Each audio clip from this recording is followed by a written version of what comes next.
Comenzamos el viaje a la búsqueda de misterios. En esta ocasión nos vamos tras lugares talismánicos. Así lo ha llamado nuestro primer invitado. Se trata de enclaves que por una u otra causa guardan secretos y son especiales. Jerusalén, Tombuctú, las pirámides de Egipto. La Habana, Cataluyuk o Ludbreg, el Centrum Mundi serán algunos de nuestros destinos. Será un viaje apasionante lleno de enigmas por descubrir.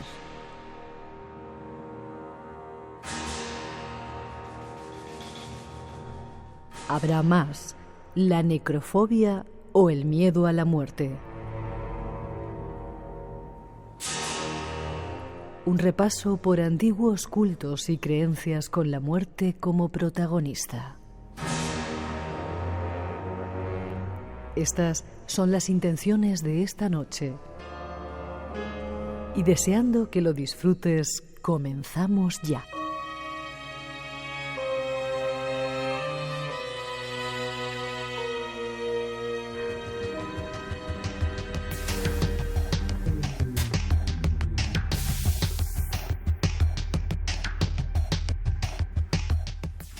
Pues con esta música te queremos saludar esta noche. Buenas noches.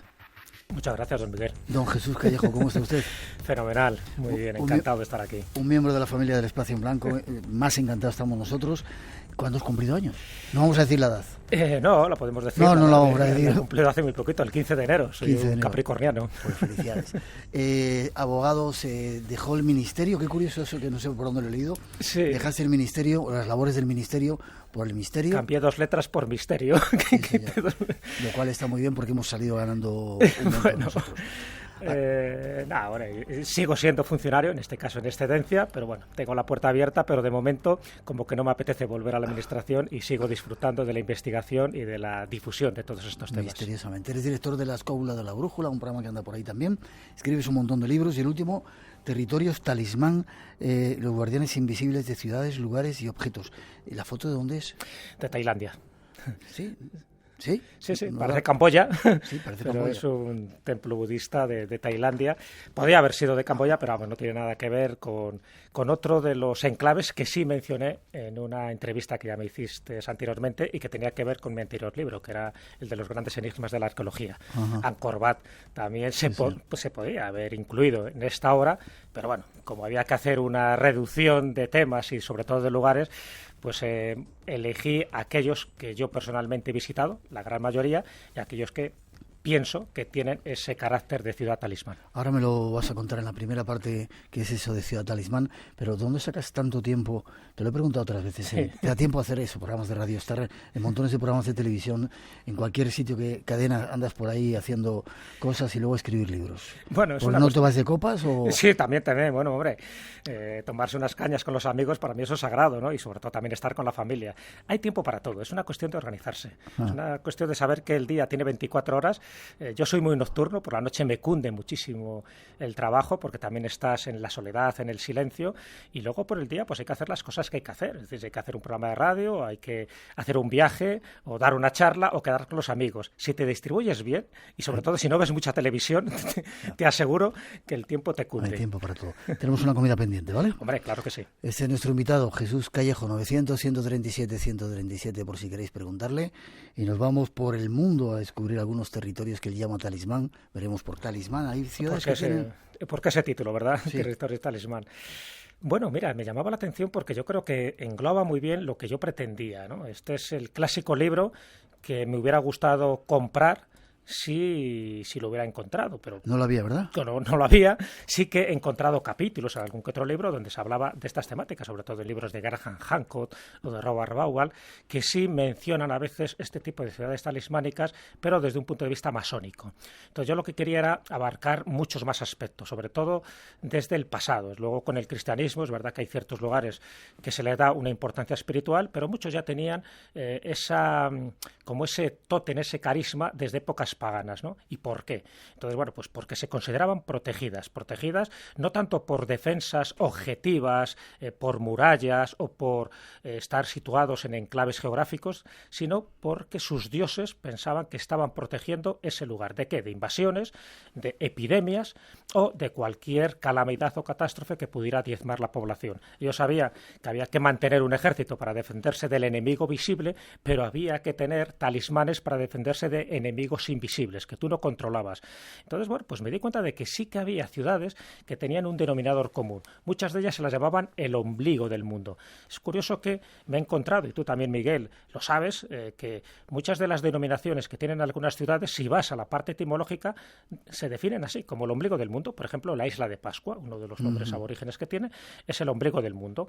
Delfos también se considera el ombligo del mundo por una serie de circunstancias que ocurrieron allí y que luego aparece el ónfalos, el ombligo, justo en el lugar donde la pitonisa y donde la pitón, es decir, la gran serpiente, tiene que ver con el lugar elegido por Apolo, por el dios Apolo. Por lo tanto, ya se convierte en un lugar sagrado de protección y de adoración a ese dios concreto donde podías vaticinar el futuro. Por lo tanto, también es un lugar de peregrinación.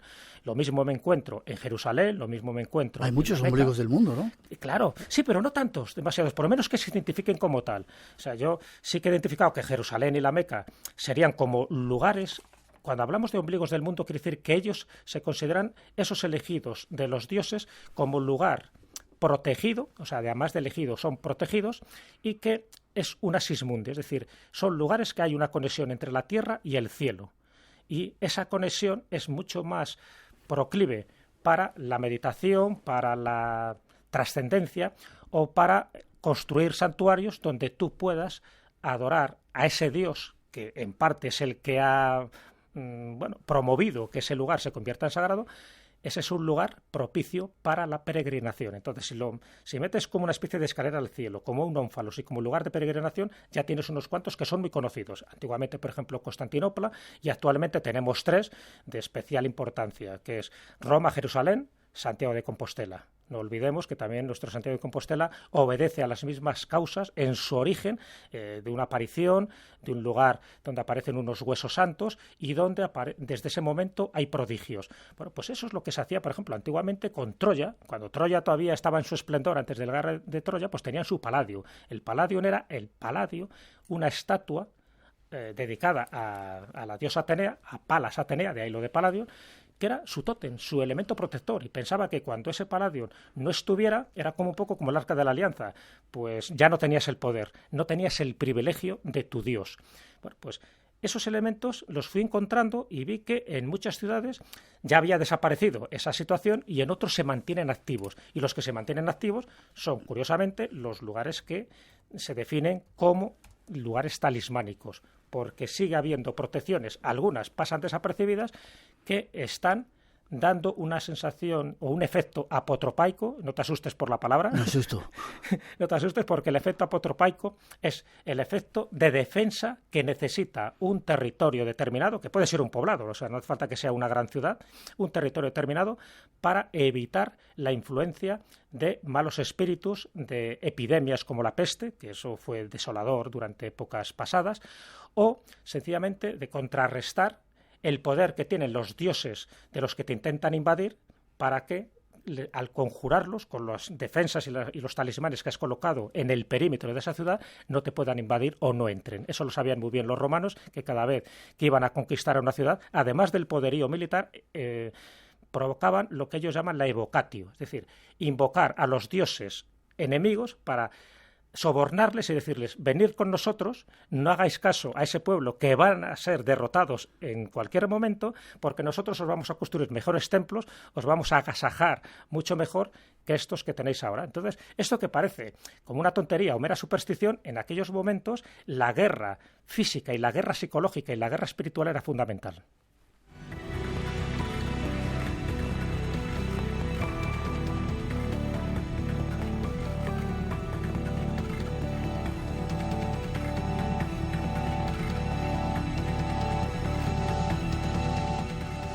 O sea que además de cuestiones físicas, se preparaban con cuestiones espirituales. ¿Y eso por qué no nos lo cuentan en la historia? Bueno, porque no estamos hablando de datos tangibles, estamos hablando de la espiritualidad, de las creencias de un determinado pueblo. Lo que nos cuentan es que tienen un panteón mitológico, que tienen una serie de dioses, incluso de tríadas, y que se les adora y que cada uno tenía pues una virtud principal. Pero lo que no se cuenta es el día a día, es decir, la vinculación que tenían estos pueblos, por ejemplo Roma. O sea, no tenemos que irnos a pueblos primitivos de África o de Oriente Medio, sino que Roma, que era el mayor imperio que hubo, por lo menos en toda la parte occidental durante muchísimo tiempo, para ellos los dioses eran fundamentales en su vida. O sea, no había un domus o una casa romana que no tuviera un larario. Es decir, un larario era donde tú colocabas a tus lares, que eran poco... Un altar. Sí, pero el altar a un larario, a un dioses lares, que eran los que te defendían la casa y a los que habitaban la casa. O sea, para ellos el larario era fundamental.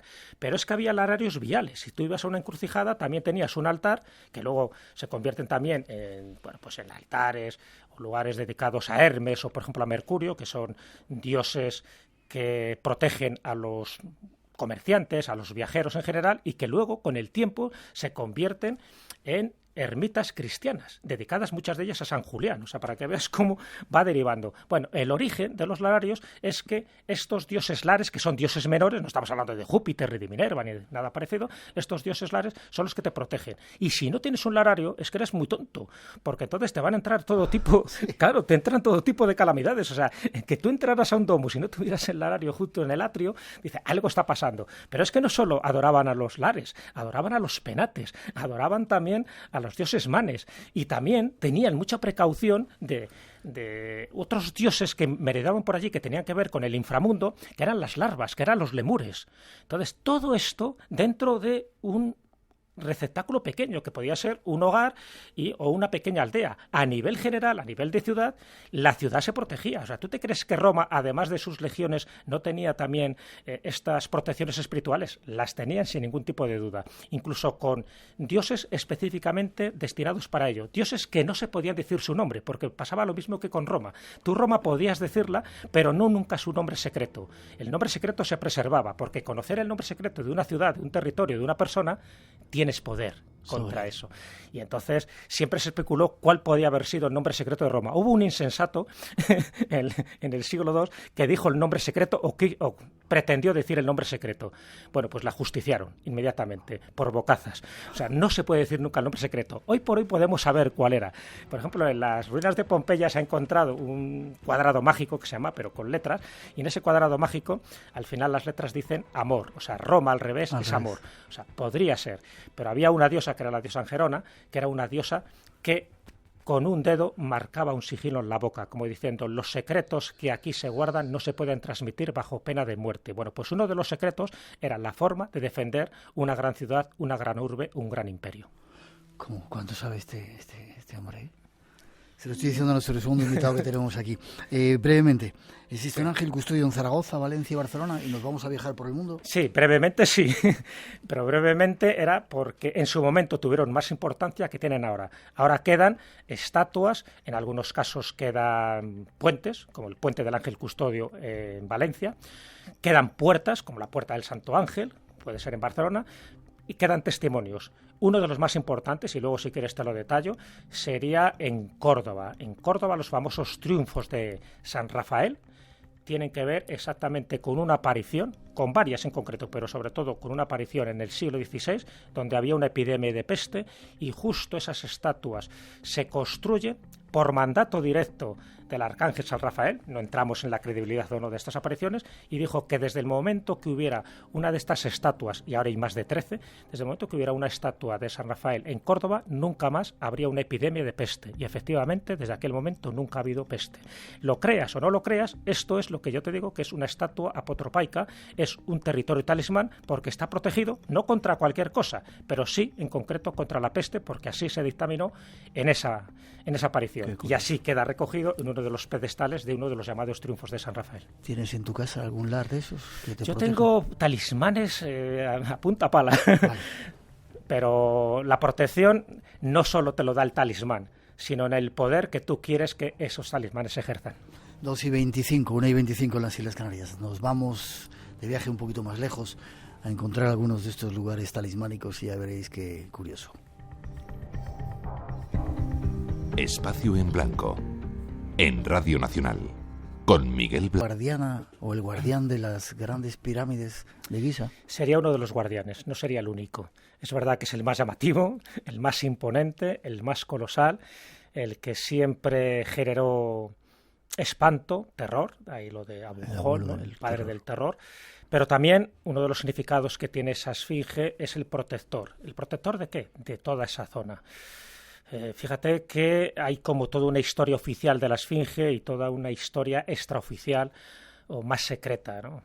La historia oficial es lo que se acaba de comentar, que es en la dinastía número 4, que es el rostro de Kefren y que tiene una antigüedad muy determinada. La otra historia, y cada vez van por ahí los tiros, es que eso era muy anterior a lo que empezamos a denominar como dinastías egipcias. Si era muy anterior, y ya hablaríamos de una época osiriaca, es decir, cuando Osiris dominaba aquel territorio, es muy interesante porque muchos de esos monumentos asociados a Osiris tienen que ver con épocas muy antiguas, muy predinásticas, donde esos dioses convivían un poco con los seres humanos. Y cuando convivían les dieron una serie de elementos de protección para proteger lo que más valía, que era, por una parte, la esfinge como guardián. Hay cantidad de cosas, ¿sabes? Por ejemplo, que Edgar Cayce, el gran vidente norteamericano, el profeta durmiente, como también se le llamaba, él pronosticó hace tiempo que esa esfinge la habían hecho los atlantes. Él metió a los atlantes por medio, pero bueno, hablaba de 15.000 años de antigüedad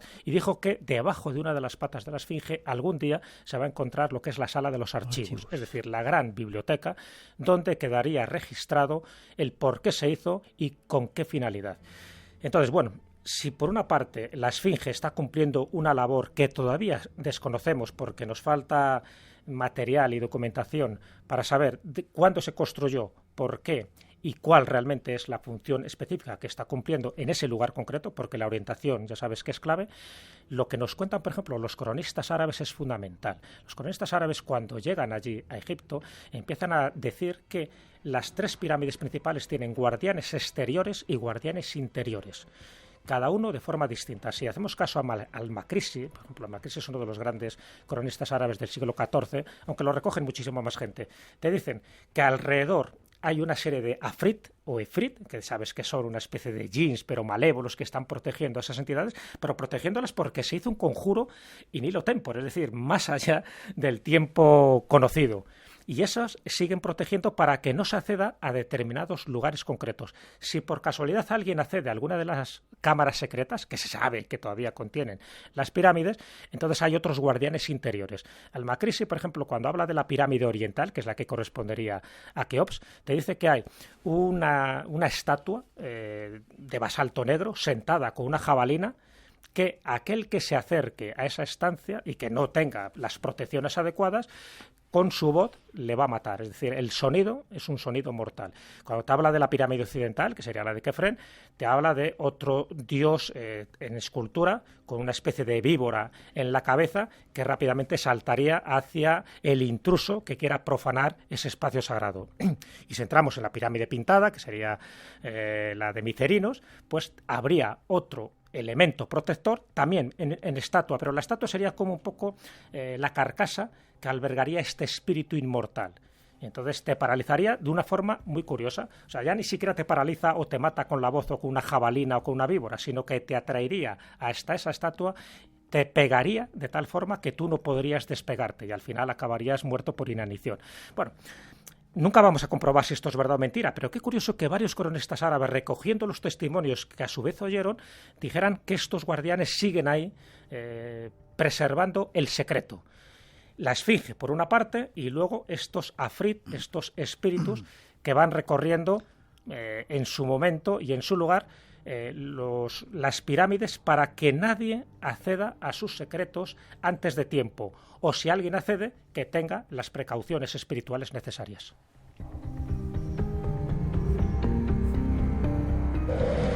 ¿Tú quién eres? El futuro te angustia. ¿Y de cuántos androides estamos hablando? Eres valiente. ¡Qué paciente crees que eres! Luchas por la justicia. ¡Que un solo caballero es el que os acomete! Sufres. ¡Suéltame! ¡Suéltame! Te emocionas. Mientras el cielo reluce como la grupa de un potro. ¿Tú quién eres? Ficción sonora. ¿Quién eres? Radio Nacional de España en Internet. No os perdáis esas ficciones sonoras que hacen nuestros compañeros. Estás diciendo entonces que la Esfinge y las pirámides eran anteriores a lo que nos han contado y que se manejaban dos mundos, el físico y ese otro espiritual. Totalmente, pero es que eso, ya te digo, no es que lo diga yo, es que eso forma parte de toda esa cosmovisión de los pueblos de tradición, por una parte, y luego de los grandes imperios, que si llegaron a lo que llegaron era precisamente por eso, porque sabía que había que construirlo basado también en unos pilares espirituales, en unos pilares donde tu comunicación con los dioses fuera tan perfecta que evitara que otros dioses ajenos, porque como todo en esa especie de mundo espiritual hay dioses que te pueden proteger y dioses que te quieren dañar. Entonces hay que protegerse con los dioses afines para evitar que los otros dioses entren en ese territorio. Ya te digo, es una especie de guerra psíquica, de guerra espiritual muy llamativa, que eso ya lo contaban desde los teósofos, los rosacruces, en fin, todas las sociedades herméticas del pasado siempre han contado que cuando tú construyes un territorio para que sea habitable, tienes que construirlo con unas determinadas medidas, unas determinadas orientaciones y luego colocando en el perímetro una serie de talismanes. Por ejemplo, en el caso de Roma, cada vez que se hacía una ciudad había que colocar huesos de aves para conciliar un poco el elemento aire o el cielo en concreto, había que colocar los huesos de algún héroe, de algún personaje importante dentro de la historia de Roma, por lo tanto es el elemento que tiene que ver con la humanidad, y por otra parte había que colocar algo siempre relativo a los dioses también del inframundo, es decir, hay que conciliar tanto a los del cielo como a los del inframundo para que la humanidad, que es la que estaría en el medio, pueda convivir en paz.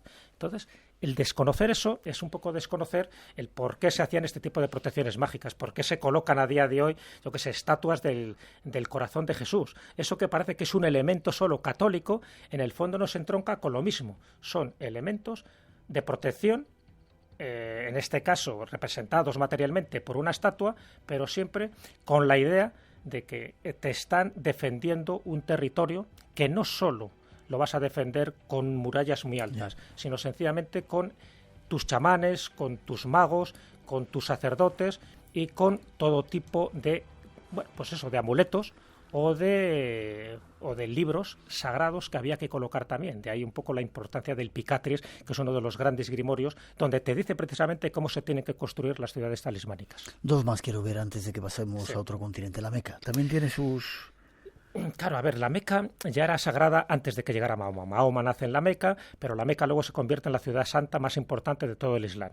Y mira que luego está Medina y luego está Jerusalén. Jerusalén sería la tercera.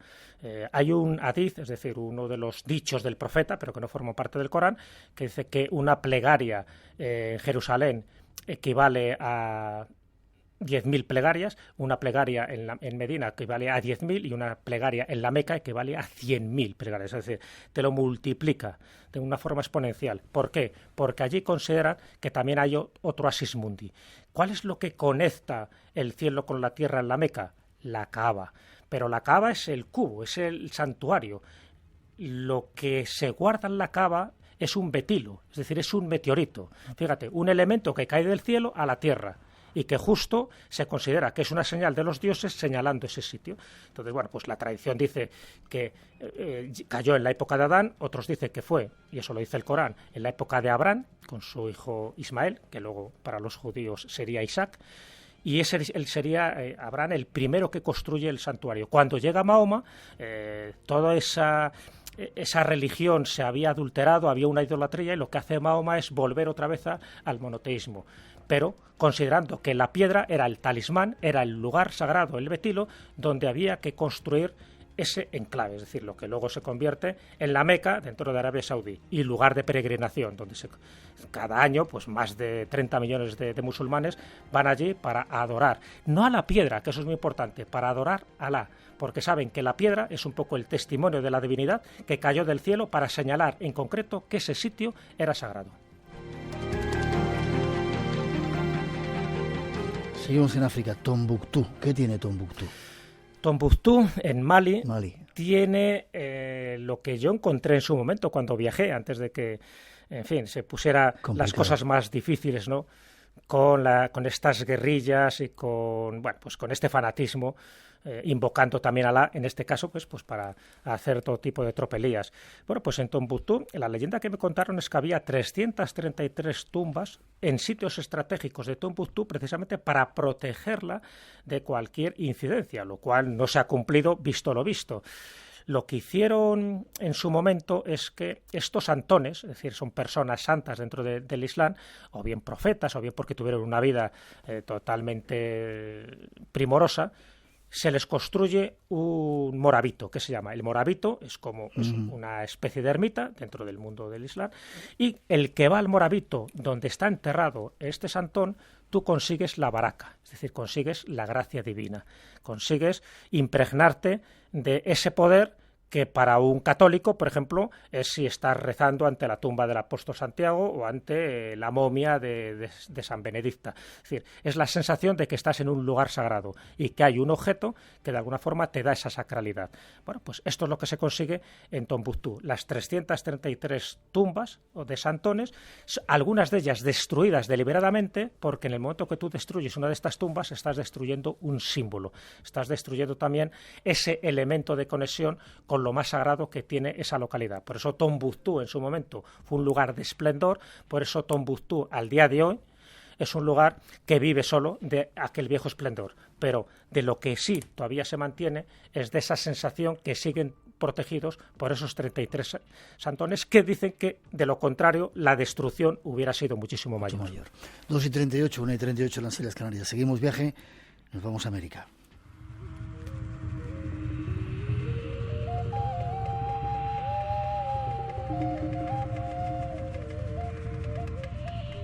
Saltamos a otro continente, hasta América. Y viajamos hasta México, concretamente hasta Teotihuacán. Teotihuacán, lugar donde los hombres se convierten en dioses, lugar donde se hicieron los dioses, la ciudad de los dioses. Estos son los nombres que se le da a la que fue una de las mayores ciudades prehispánicas de Mesoamérica. Viajamos hasta México para conocer no una construcción, sino una ciudad entera que llegó a ser la más grande e importante de todo Mesoamérica.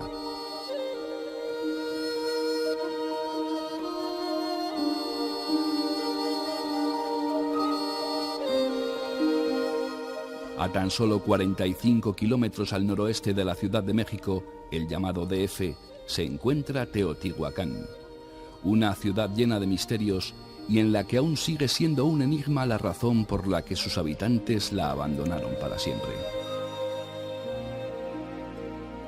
De hecho, ni tan siquiera conocemos su nombre real. Siglos antes de la llegada de los españoles, los aztecas entran en la ciudad y se encuentran una gran urbe totalmente abandonada. Es fácil de imaginar la perplejidad de estos al no encontrar a nadie en toda una metrópolis de 21 kilómetros cuadrados repleta de edificaciones y unas grandes pirámides que sobresalen majestuosas sobre el horizonte.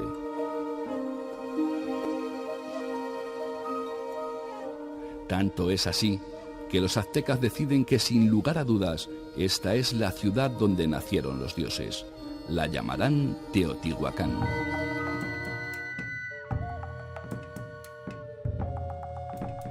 Este será nuestro primer destino, la ciudad de los dioses. Pero habrá más.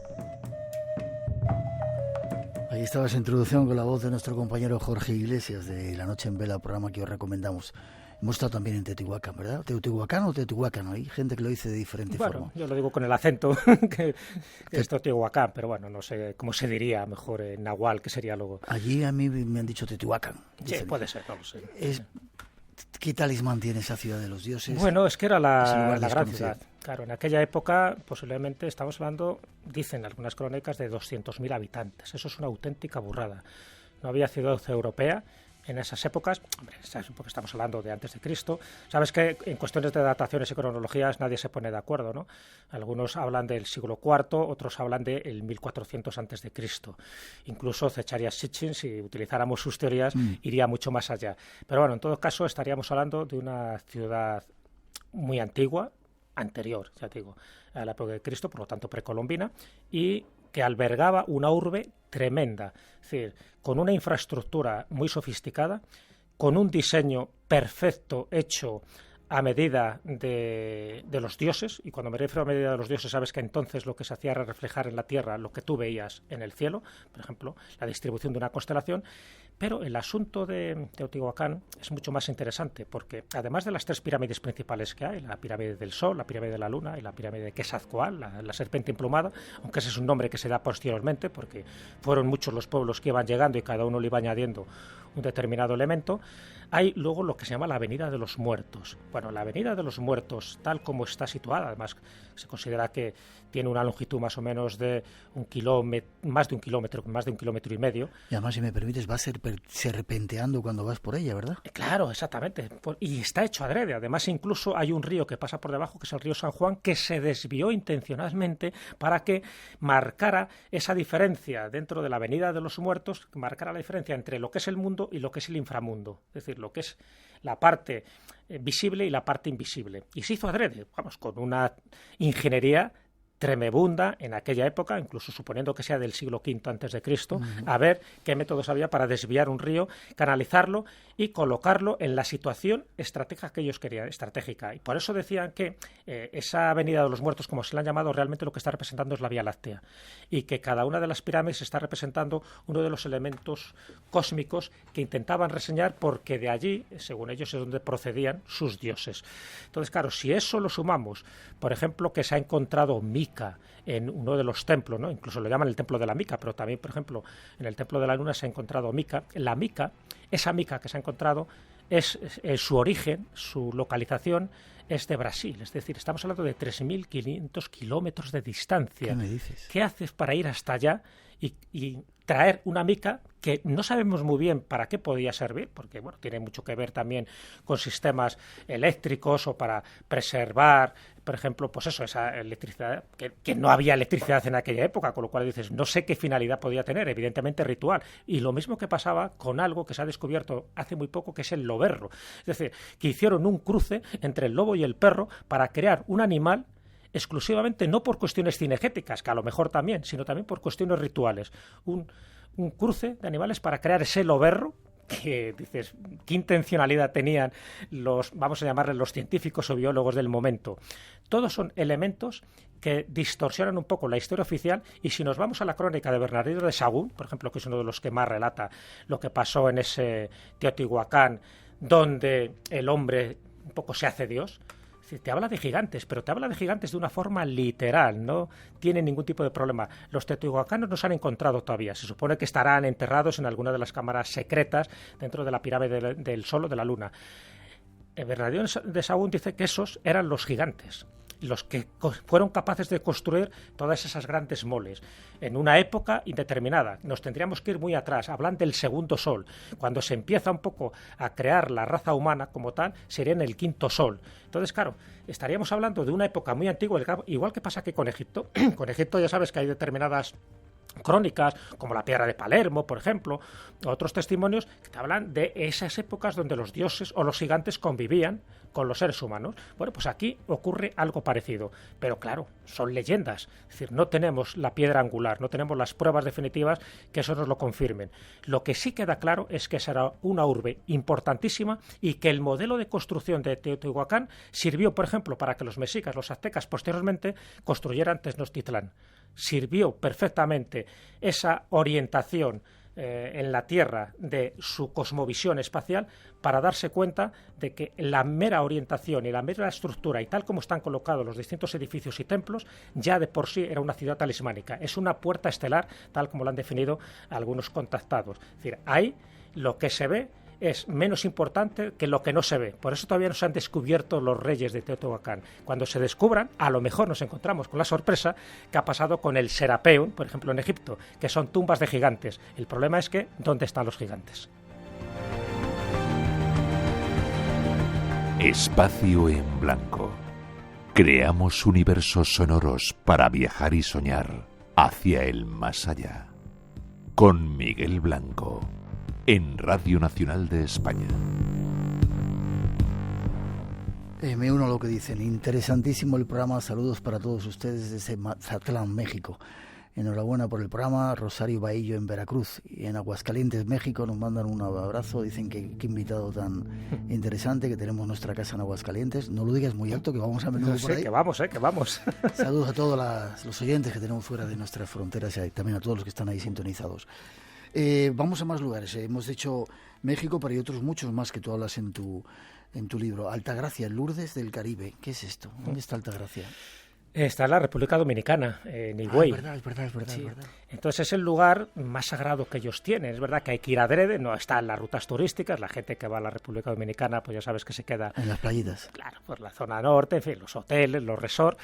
Pero si quieres ir al corazón sagrado de la República Dominicana, que además también lo comparte ese lugar, ese santuario, los haitianos. Yo encontré muchísimo haitiano que, bueno, incluso dormían allí, bueno, estaban totalmente convencidos que el ir en peregrinaje hacia ese lugar y adorar, no una estatua, en este caso estamos hablando de un cuadro, de un lienzo, donde se representa a la Virgen de Altagracia, Nuestra Señora de Altagracia con un niño, pues que tiene propiedades terapéuticas, que el estar allí, el tocarlo, porque en fin, hay un pequeño recorrido, para que tú puedas besar, para que puedas depositar unas flores, unas ofrendas. Bueno, pues eso sirve para que te concedan varios deseos. Hombre, es muy llamativo, ¿no? Porque por eso yo lo llamo un poco el Lourdes del Caribe, es muy poco conocido, pero desde luego sí que tiene una influencia, es un epicentro espiritual de primer orden, porque me di cuenta que allí convivían, ¿no?, tanto los dominicanos como los haitianos, y que estaban unidos precisamente por esa pasión común. Hay toda una historia alrededor del cuadro, el cómo llega hasta allí, un lienzo que, bueno, yo lo cuento en el libro, ¿no?, que se desconocía, que nadie conocía esa advocación de Nuestra Señora de Altagracia, y que, bueno, pues una niña lo soñó, y que a través de ese sueño el padre consigue, por un extraño mendigo que se encuentra, ese lienzo, y cuando llega al lugar, justo empieza a obrar milagros. Se construye esa primera ermita y con el tiempo se construye todo lo que es esta basílica, este santuario, que es increíble, porque además su propia construcción ya te está indicando esa conexión también con el cielo. Y lo que se busca precisamente es sacralizar un lugar donde ellos piensan, fíjate, antes te hablaba de los betilos, te hablaba de esos, bueno, pues de esas piedras que caen del cielo, que se consideraban señales inequívocas de que ese lugar estaba, bueno, pues señalado por Dios o por los dioses. En este caso, el cuadro es el que marca el catalizador. Es decir, ese cuadro, si tú lo llevas a un lugar que encima ha sido soñada por una niña que no tenía ni idea de esa advocación mariana y empieza a obrar milagros, y además la niña al poco tiempo muere, entonces se crea también todo un culto ahí también alrededor de esta niña del manzano, porque fue justo alrededor de un manzano. Bueno, pues ya tienes todos los ingredientes para que el lugar se convierta en sagrado. ¿Por qué? Porque ya se piensa que en este caso, dentro del mundo del catolicismo, ese cuadro está obrando prodigios y milagros. Y a día de hoy se está cumpliendo ese pronóstico que ya se barajó hace siglos. Incluso la primera película, fíjate, que se hizo en la República Dominicana, es decir, cuando alguien tira de filmografía y dice, ¿cuál fue la primera película? Bueno, la primera película fue precisamente hablando del santuario de Altagracia. O sea, para que veas la importancia que ellos le dan. Vale. Hay una pregunta que me está rondando, te la quería hacer después, pero te la hago ahora. Hemos olvidado toda esa importancia de los talismanes, es decir, los constructores de ahora emplean también ese contacto con ese otro mundo del más allá para proteger las ciudades, las casas, las construcciones? No, evidentemente no, ya lo sabes, Miguel. Ahora lo que se busca es el territorio, el terreno y la especulación y ya está, y se construye como sea. Tampoco, a ver, ya ahora no se construyen ciudades, ahora se construyen otro tipo de cosas. Antes sí, antes había lugares donde tú podías construir y no era un lugar cualquiera, tenías que observar determinadas señales. Fíjate en el caso de los aztecas, cuando se habla en la propia bandera de México, ¿no? Ya que hemos hablado de México, ¿qué es lo que aparece? Un águila, ¿no? Que está comiendo o apresando a una serpiente dentro de un nopal. Es decir, todos esos elementos son los que dice el dios Huitzilopochtli, que es lo que tienen que hacer los mexicas en un peregrinaje muy parecido a lo que hicieron los judíos, ¿no? Para esos 40 años, en este caso de los mexicas fueron casi 2 siglos, hasta que encontraran esa serpiente, ese símbolo. Cuando lo encuentran, dice, este es el lugar. Bueno, y eso queda reflejado también en sus símbolos patrios, como puede ser la bandera. Bueno, pues esto lo encontramos en otros lugares. Ahora mismo es imposible. Ahora ya no nos fijamos en las señales. Hemos perdido la conexión con lo sagrado. Pero lo hemos perdido a nivel general. No quiere decir que muchísima gente siga con esa vinculación. Y cuando construye su casita en el campo, sí que va mirando este tipo de elementos. Sí va mirando, por ejemplo, que las líneas telúricas pasen por un determinado lugares, o las líneas Harman, o que estén bien orientadas. Es muy importante saber dónde está el norte y el sur, precisamente por cuestiones de orientación, incluso para colocar la cama. Todo ese tipo de cosas sí que existen, pero sí se ha perdido a nivel general. Los grandes arquitectos, los grandes ingenieros, no les interesa esta parte espiritual sencillamente porque no se puede demostrar sus efectos. Al final entramos dentro del mundo de las creencias, entramos del mundo de la sugestión y la gente cree que no tiene más efecto que el que tú le quieras dar. Yeah. Lo que no se dan cuenta es que los talismanes, muchos de los talismanes tienen ondas de forma y aunque tú no lo percibas, te están llegando a ti. Bueno, aunque tú no lo creas, sí lo perciben las personas más sensitivas y esa sensación de protección que tienen algunas casas o algunos templos, de hecho yo lo comento mucho, ¿no? Cuando hay distintas estatuas flanqueando ese templo, es por eso mismo, para que no entre nadie en ese hogar, y eso pasa en las casas particulares, que no sea digno. Eso pasa también en las iglesias, pasa en las catedrales. Hoy se ha perdido, yo creo que esa conexión con lo sagrado, pero sí que se está volviendo a considerar que los conocimientos de nuestros antepasados son mucho más valiosos de lo que nos podemos imaginar.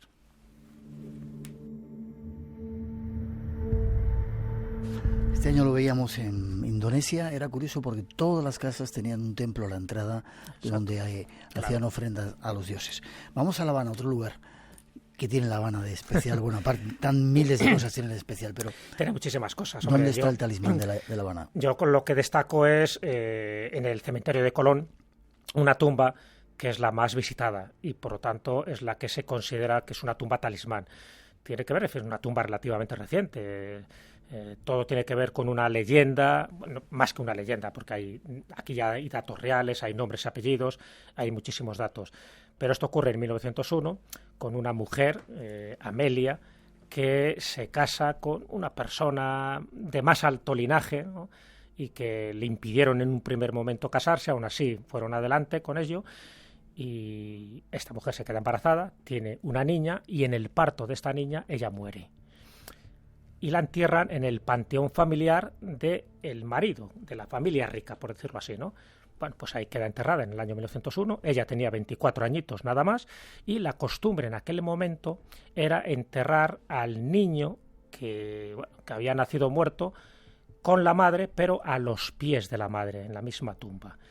Y así quedan las cosas hasta que, 20 y tantos años después, el padre de él muere y le tienen que enterrar en el mismo panteón familiar. Y cuando abren ese panteón, ven el cuerpo de Amelia, pero no con el niño a los pies, sino con el niño en su regazo, le tenía abrazado.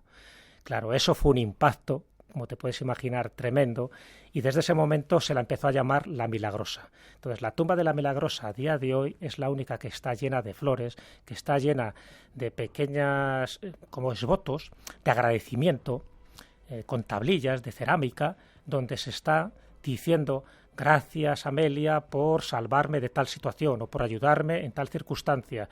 Y es impresionante ver aquello. Incluso hay un pequeño ritual que hay que hacer, y es que lo hacía el viudo durante mucho tiempo hasta que se murió en los años 40. Lo que hacía era que iba directamente a rezar, y, en fin, a contarle un poco todos los pormenores a su mujer, pensando que le estaba oyendo, y luego cuando se retiraba caminaba hacia atrás, no le daba la espalda, como una señal de respeto. Bueno, pues a día de hoy la gente que sigue depositando allí las flores o sigue rezando, sencillamente se hace una fotografía como recuerdo, cuando regresan dando marcha atrás en esa señal de respeto hacia la Milagrosa. Por eso ese lugar es un lugar tan importante que no solo los cubanos, sino de otras localidades y de otros países van exclusivamente para rendir honores o para ver si hay suerte y te concede un deseo la Milagrosa. Qué curioso. 3 minutos y me cuentas algo de Brasilia, Vale. la capital profetizada, y luego seguimos con más sitios. Vale, venga. Brasilia. ¿Qué? Pues mira, Brasilia, sabes que es una capital moderna, ahí sí que intenté decir, bueno, pues se sigue haciendo cosas con ese carácter apotropaico y de protección que se tenía antiguamente. Entonces me di cuenta, y yo estuve en Brasilia también hace unos años, que Brasilia es una ciudad ya diseñada desde el momento que varios profetas, en concreto uno de ellos, pensó que esa era la ciudad del futuro. Y cuando decían de la ciudad del futuro, es la ciudad del tercer milenio. Brasilia se hace también por unas cuestiones administrativas, había que descongestionar de población tanto Río de Janeiro como Salvador de Bahía y otras poblaciones, y había que crear una capital. Y qué mejor que un lugar que estuviera prácticamente desierto para fomentar, ¿no?, la migración a ese sitio. Pero claro, no valía cualquier lugar. Estamos hablando de Brasil, uno de los grandes países emergentes y que quería tener un protagonismo en el futuro. Y entonces se dan cuenta de que hubo una profecía de Don Bosco. Don Bosco era un cura salesiano italiano, pero que en 1883, dentro de las muchas visiones proféticas que él tuvo, y la mayoría se cumplieron, tuvo una de este lugar, que él no conocía para nada Brasil, pero sí soñó que había una tierra provista de pan, de miel, en fin, de riqueza. Justo dio la latitud y la longitud que coincidía más o menos en esta zona de Brasilia. Entonces, claro, se empezaron a dar cuenta que si Don Bosco, que no tenía ningún tipo de vinculación, había visto que había un lugar fructífero en el futuro dentro de Sudamérica que coincidían sus coordenadas con el mismo lugar que otros videntes y, por supuesto, geógrafos, ingenieros y personas totalmente expertas en el terreno, vieron que era el sitio adecuado. Si a eso lo juntamos que Brasilia tiene pues más de 500 congregaciones espirituales de todo tipo, ¿no?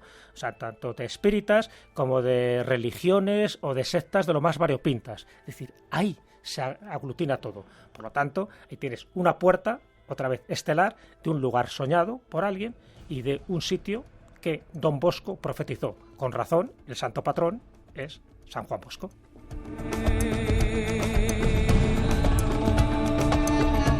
Hemos de hacer una pausa para las noticias de las 3, las 2 en las Islas Canarias. En la segunda hora seguimos. Jesús Callejo nos va a seguir llevando a conocer algunos territorios talismán, y después Juan Gómez, nuestro compañero, a hablar de necrofobia. No os lo perdáis porque es un tema súper extraño, con algunos datos que ponen los pelos de punta. 900-137-137 nuestro teléfono, Blanco Radio en las redes sociales. Tenemos todavía mucho que contaros aquí en este espacio en blanco, seguir acompañándonos, con saludos para todos los que estáis por ahí. Enseguida regresamos. Son las 3 y 6, 2 y 6 en las Islas Canarias. Seguimos en directo con los saludos para todos los que seguís ahí sintonizados en Radio 1 o Radio 5. Controla nuestro sonido ahora nuestro compañero Manuel Linares. Con los saludos para todos los que estáis ahí también escuchando en la radio online en multitud de países latinoamericanos, y en todo el mundo, a los que descargáis el podcast con más de 2 millones de descargas, dicen, al mes, y a los que estáis en Radio 1 Radio 5, un placer estar juntos compartiendo este tiempo.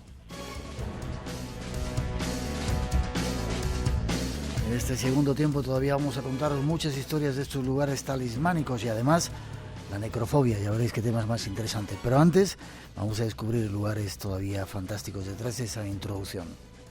Yuc. Hace 9.000 años, en el poblado de Cataloyuc, las casas no tenían ni puertas ni ventanas, y entre las casas no existían calles. La gente iba de un lado a otro a través de los tejados, y entraban y salían por el techo, por el mismo agujero que dejaba escapar el humo y el hollín de la cocina. Cada casa albergaba bajo el suelo un linaje de muertos. A veces, en verano, el hedor alcanzaba los pisos altos, pero hombres y mujeres saludaban aquella podredumbre con humilde respeto. Eran sus muertos, no debían abandonarlos. Por lo demás, sabemos poca cosa de su vida. Disponían de útiles líticos finamente pulidos y habían domesticado cereales y ovejas. Cazaban cerdos y caballos salvajes y sabían servirse de las plantas silvestres. Ignoramos en qué creían, pero se han encontrado grandes toros pintados en los muros y corpulentas diosas de piedra entronizadas, supuestamente restos de un viejo culto a la fertilidad. Sigamos nuestro viaje por Cataluyuk, aunque recorreremos En Turquía, sí. Cerca de ese sitio donde vamos a ir dentro de poco. Sí, exactamente. Me encantaría además ir contigo, porque Turquía son de esos países que hay mucho por descubrir, pero muchísimo. Y cada cosa que se descubre, casi hay que reescribir parte de la historia que se conocía en aquel momento, ¿no? Y estoy pensando en Göbekli Tepe, que tú conoces, y que además es uno de los destinos que a ver si podemos visitar juntos, porque cambió totalmente la estructura de lo que pensábamos, ¿no? De que a partir de hace 12.000 años entramos en el Neolítico y por lo tanto dejamos de ser cazadores-recolectores y nos hacemos sedentarios. Eso te rompe todos los esquemas. Con Cataluyuk ocurre no esto mismo, porque Cataluyuk sería un poco posterior a Göbekli Tepe, pero sí ocurre que es la primera ciudad estructurada de la que tenemos constancia en el mundo. Pero sin ventanas, sin puertas. Sin ventanas. Claro. Y ahora te explico un poco. Es un diseño muy curioso, muy estratégico. Yo lo llamo un poco la ciudad colmena. Estamos hablando de 7.500 o 7.700 antes de Cristo. Por lo tanto, nos vamos a esos 9.000 años, que ya son años, ¿no? Que ahí siempre se ha hablado de que si Jericó tiene también esa antigüedad, que si muchas de las ciudades de Mesopotamia, de entre el Tigris y el Éufrates, podían tener esta antigüedad. Pero esta sí que tenemos una evidencia, es decir, es una ciudad que ya forma parte de los arcanos prehistóricos, porque evidentemente no lo habita nadie. Dejaron de habitarla pues, prácticamente en el 5700 a.C., o sea que algo pasó y se sabe que fue un incendio, que fue una catástrofe tremenda, pero la propia estructura es una estructura hecha para dos motivaciones muy claras. Por una parte, defensiva, es decir, no hay murallas porque las propias casas son las murallas, solo se puede acceder a las casas por el tejado, y eso también hacía que hubiera una convivencia entre todos ellos de cara siempre al interior y nunca al exterior. El exterior era como el más allá para ellos, y donde la vida estaba, pero junto con la muerte, esto es lo más interesante, estaba en el recinto que no era amurallado ya, ¿no? Sino de esas casas que estaban pegadas unas a otras y que había que entrar sencillamente por los techos o por los patios interiores. Pero claro, eso generaba que se han encontrado muchísimos templos. No solo vivían, sino que adoraban. ¿Qué divinidades adoraban? Se sabe que a diosas madres, porque se ha encontrado por las excavaciones que hizo en su momento James Mellar, y luego a las posteriores. Pero lo más interesante, y de ahí que lo haya considerado como un territorio talismán, Cataluyuk, además de esa estructura tan singular, tan variopinta, además con unas canalizaciones, por ejemplo, para las aguas, por ejemplo, residuales o las aguas importantes, porque de la lluvia se aprovechaba todo. Lo más importante es que se encontró en esos muros, en esas pinturas, se encontró algo que no se supo interpretar muy bien hasta hace muy poco. Y lo que se ha interpretado es que es una pintura de un volcán, el volcán más cercano que hay allí, y que la función que tenía esa pintura de ese volcán no solo era decorativa, decir, mira qué bonito, unas vistas al volcán, sino para que ese volcán no entrara en erupción. Ellos sabían que era una montaña de muerte y una forma de preservar los efectos dañinos de ese volcán era pintarlo, era representarlo. Un poco lo que pasaba con las pinturas rupestres. Antiguamente, cuando tú querías evitar un animal, lo representabas para que hiciera un efecto conjurador y o bien lo pudieras cazar o bien no te pudiera dañar. Bueno, pues con el volcán hicieron lo mismo. Está considerado el mapa más antiguo que existe de la antigüedad. Porque fíjate, estaríamos hablando de esos 7.000 años antes de Cristo, pero además de ser un mapa antiguo, porque aparte del volcán aparece representada las casas, que parecía como un puzzle, pues la gente no supo interpretarlo, es que estaba representando la propia ciudad y el volcán, para que ese volcán no pudiera hacer daño a esa ciudad colmena. Por eso Cataluyuk, a pesar de todo, se mantuvo durante mucho tiempo, pero digo, a pesar de todo, tuvo una desgracia, un incendio que curiosamente preservó para la posteridad como una cápsula del tiempo, porque el incendio lo que hizo fue que hizo que las casas de adobe quedaran mucho más reforzadas y que no se derrumbaran. Y entonces, con el tiempo, pues se tapó, ¿no?, por las inclemencias meteorológicas, y cuando se descubre prácticamente como quedó en su momento. Y por eso tenemos tanta información. Pero aún así, todo lo que se está encontrando actualmente, porque se siguen excavando, nos está indicando de que la estructura de esa ciudad no tiene nada que ver con lo que nosotros conocíamos de lo que era una ciudad primitiva. No tiene nada primitiva y, sin embargo, todo estaba orientado para ponerse en contacto con sus diosas, porque era un matriarcado lo que había allí, junto con otro tipo de elementos animales, y preservarse de ese volcán que sabían que era su ruina, que era su inframundo.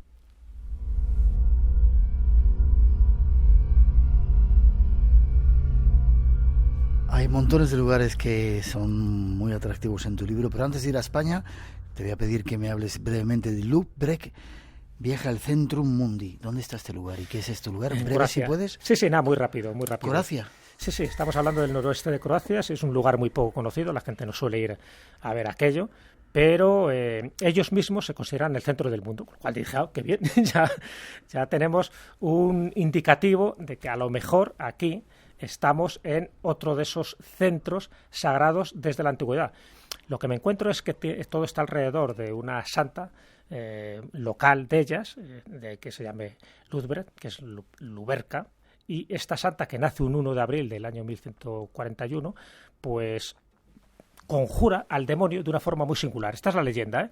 El demonio parece que la estaba amargando, ¿no? Ella quería ser mucho más santa y le da una especie de manotazo, no se sabe con qué arma o con qué herramienta, y le manda las antípodas. Es decir, en el lugar opuesto a este sitio de Croacia, dice la leyenda que estaría una isla que se llama Antípoda. Luego yo he comprobado que no es así, pero bueno, las leyendas no tienen por qué ser muy exactas. Y ese lugar donde ocurre el milagro de esta santa local se convierte en el centro del mundo. Entonces, en su plaza principal hay una serie de círculos concéntricos porque hay un humanista que en el siglo XX pues determina que las distancias, tomando como epicentro Lübeck, las distancias que hay de las más importantes ciudades son equidistantes, o sea que siguen como una especie de orden interno matemático que le llama la atención. Entonces, todo eso confirma, junto con un milagro eucarístico que hubo también en el siglo XV, todo eso confirma que es un centro espiritual, que es un centro del mundo, que también lo utilizaron los romanos como un campo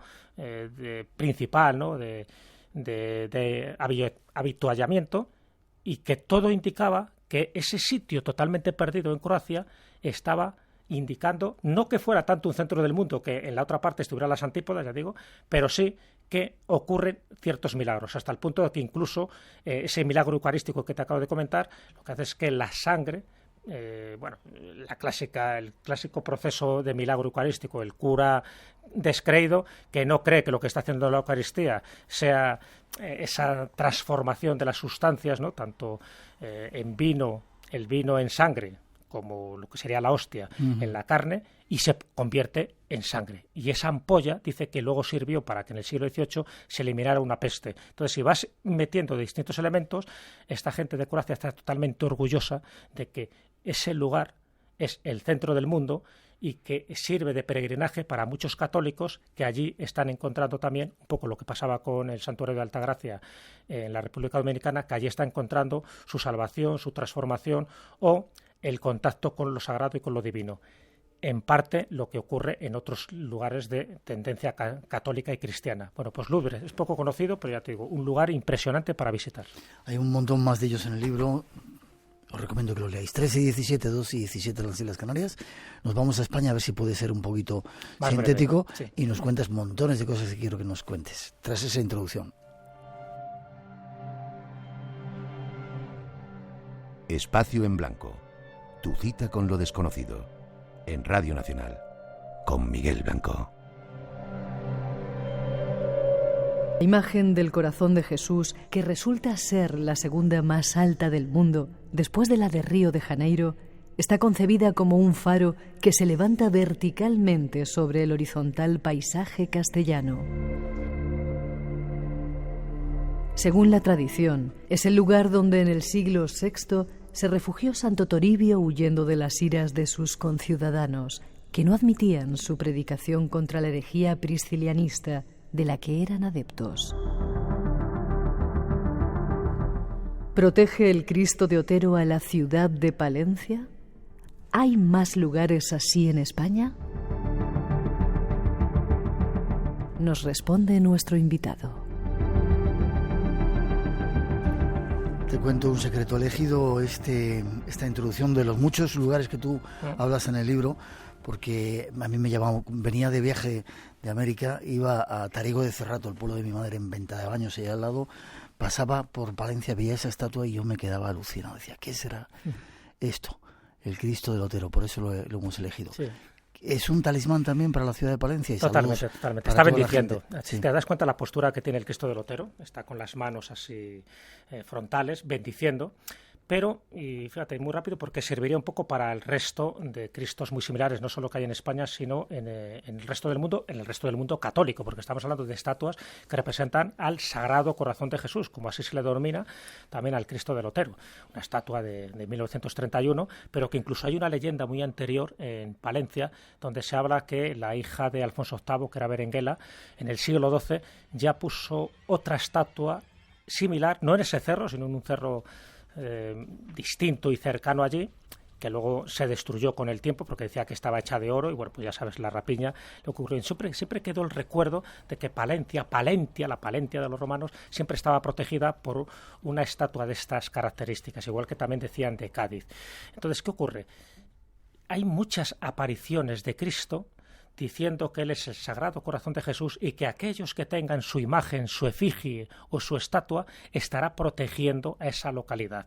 Entonces, todo esto, ya digo, no es algo que Vittorio Macho hiciera en su momento porque le dio la gana, sino sencillamente estaba recogiendo una vieja tradición donde en muchos lugares donde está colocado ese Cristo Redentor, a veces con los brazos abiertos, no tanto con la actitud de bendecirse, con los brazos abiertos, siempre con la misma función, está protegiendo al lugar en el que se ha situado.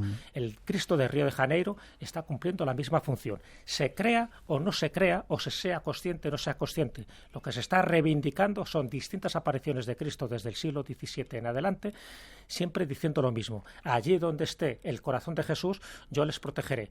De ahí que también en las puertas muchas veces quedara patente ese corazón de Jesús. De ahí que en las guerras, tanto en la guerra prusiana como incluso en la guerra civil, la gente llevara un corazón de Jesús en estampa o en escapulario. Estaban totalmente convencidos que era un detente bala, uno de los nombres populares que reciben este tipo de escapularios o de estampas, el detente, porque piensan que va a detener la bala. Bueno, pues hay muchísimas anécdotas alrededor de esto, pero evidentemente la función que tiene esa estatua del Cristo del Otero es una función apotropaica. Una vez más tengo que decir esta palabra porque será el efecto protector que ejerce. Qué curioso. Qué ciudad tan bonita Palencia y tan desconocida. Zaragoza. Lugar de contacto celeste. ¿Por qué? Hombre, por una razón básica. ¿Cuál es el monumento más importante de Zaragoza? La Virgen del Pilar. Claro. Y un pilar ahí. ¿Qué ocurre? Claro. Lo que decíamos antes. Una vez más, un pilar, una piedra, desciende del cielo, estamos hablando de la leyenda, ¿no? Año 40, la Virgen baja con una corte de ángeles porque intenta aleccionar a un Santiago apóstol que está el hombre alicaído porque ve que no convierte a ningún alma. Se ve que los zaragozanos de aquella época eran duros de convertir al catolicismo y les gustaba seguir sus creencias paganas. Bueno, pues es la propia Virgen, según la leyenda, la que no solo se aparece tal cual, sino que se aparece en un pilar, pero un pilar que luego deja como testimonio diciendo, este es el pilar en el que quiero asentar esta primera iglesia. En el fondo no es una aparición, es una bilocación, porque supuestamente la Virgen estaba viviendo también en Tierra Santa en aquel momento. Y desde ese momento el pilar es otro Axis Mundi, es un eje que conecta la tierra con el cielo. Ahí se empieza a construir esa primera ermita, luego santuario, y en lo que es actualmente la basílica. Y alrededor de ese pilar, que ya sabes que se besa, en fin, que te deja un poquito ahí para que lo toques de vez en cuando, alrededor de esa basílica hay muchísimos milagros que se atribuyen a la Virgen del Pilar. Uno de ellos, que la bomba, ¿no? Lo cierto, la bomba, claro, en la guerra civil, 3 bombas que dejan caer un Fokker republicano y que no estalla ninguna de las 3, incluso fuera de la basílica está el lugar del impacto con la fecha exacta donde ocurre ese incidente histórico. Y en el interior también, en el techo cayeron y no pasó nada. Bueno, pues es un incidente que me he encontrado en otro lugar que tú conoces, que es en Mosta, en Malta. También una bomba de 500 kilos que en la Segunda Guerra Mundial, en el año 1942, impacta contra la cúpula impresionante que tiene la iglesia de Mosta. Había 300 personas refugiadas allí y no pasa nada. Evidentemente lo atribuyen el milagro a la Virgen. En el caso de Zaragoza, a la Virgen del Pilar; en el caso de Mosta, pues a su Virgen particular. Bueno, ahí tienes un elemento apotropaico. Se crea o no se crea, las leyendas son reiteradas a la hora de decirle que si estás ahí, a lo mejor te salvas más que si estás fuera. Casi terminando, estaría 3 horas más, pero tengo aquí a Juan preparado para contarnos cosas de la muerte. Córdoba. Brevemente. Córdoba, un poco te lo comentaba al principio, era lo de los famosos triunfos, los llaman triunfos, que son estatuas, donde encima de la estatua está el arcángel San Rafael, que siempre me ha hecho gracia que llamen los arcángeles San Rafael, porque ya si es un arcángel le sobra el San, pero bueno, el arcángel Rafael, uno de los 4 arcángeles principales, y esto tiene que ver con una aparición en el año 1576 a Andrés de las Roelas, que era un sacerdote, que se le aparece ni más ni menos que Rafael para decirle lo que tiene que hacer a la hora de eliminar una pestilencia que estaba diezmando la población cordobesa. Ya antes, en el siglo XIII, ya hubo otra aparición a un monje mercedario, donde también Rafael le comentó que para evitar una epidemia tenía que construir o edificar templos con su imagen. Con lo cual, claro, la parte egoísta de estas apariciones es como muy evidente. Es decir, yo os saco de este apuro siempre y cuando construyáis algo que a mí me beneficie o que sirva para adorarme. Es curioso porque es un leitmotiv que se da en muchísimos lugares. Y desde aquel momento, tanto del siglo XIII como sobre todo desde el siglo XVI, estos triunfos de San Rafael están repartidos por distintas partes públicas, sobre todo en plazas de Córdoba. Pasa desapercibido para la mayoría de la gente, pero no se dan cuenta de que está ejerciendo ese elemento de protección porque, y eso dicen las crónicas, desde el momento que se colocaron las primeras, y la primera se colocó, como te puedes imaginar, en la mezquita catedral, nunca más ha habido pestilencia, nunca más ha habido ninguna muerte por causa de la peste.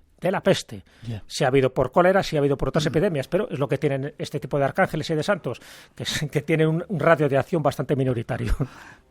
Qué bien que haya gente como tú, Jesús, que nos cuenta esta serie de cosas, y te pregunto, ¿por qué no nos lo dicen en las escuelas? ¿Por qué no lo enseñan este tipo de asuntos?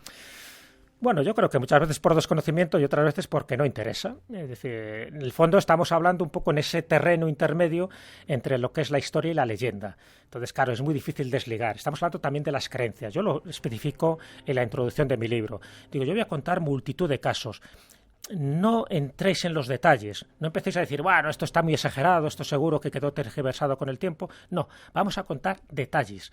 Y esos detalles, cuando son tan comunes en distintas poblaciones y en distintas creencias, porque cuento casos de taoísmo, de budismo, de hinduismo, del islam, del cristianismo, evidentemente, dentro del mundo en el que nos movemos, pues ahí está. Y empiezo con un caso, y te lo cuento ya un poco para terminar, un caso muy curioso. En México también, pues en la ciudad, dentro del Golfo, lo que es el Golfo de México, hay 2 ciudades muy interesantes, que es Tampico y Ciudad Madero. Bueno, pues en el 2015 yo me encuentro con una noticia, que la fui siguiendo un poco el rastro, diciendo, en Tampico y en Ciudad Madero nunca hay huracanes, porque ellos creen que les están protegiendo los extraterrestres. Fíjate, aquí ya hemos metido la palabra extraterrestre.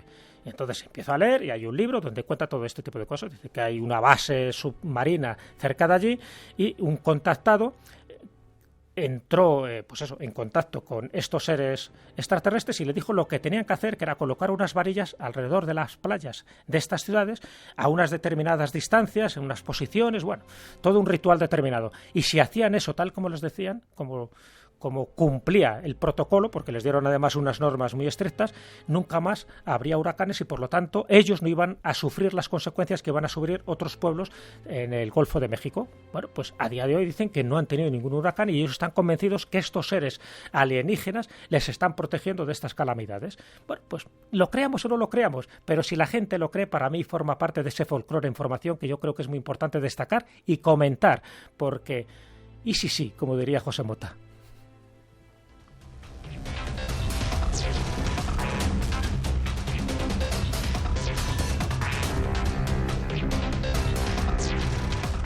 Jesús, hemos de terminar. Como siempre, ha sido un placer estar contigo.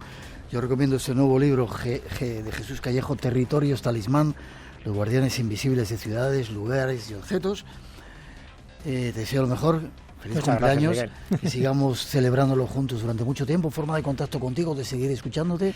Pues a través de Facebook, si colocan mi nombre ahí apareceré, tengo mi página personal y profesional, y a través de Twitter en jcallejo007, vamos a tener la arroba delante, y ahí también pues es otra forma de contactar, y por supuesto todas las semanas en la Escóbula de la Brújula. Que sigamos viajando, ojalá vayamos juntos a Göbekli, ¿cómo se dice? Göbekli Tepe. Göbekli Tepe, sí, tiene ahí su cosilla. Iremos si los dioses no son propicios. Sí, gracias. Gracias a ti, te deseo Miguel. lo mejor.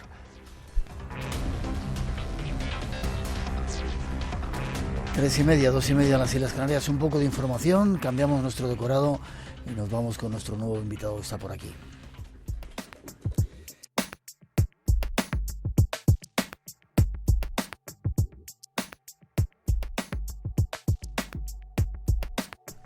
Y vamos con informaciones, nuevos congresos que se están o se van a realizar en nuestro país.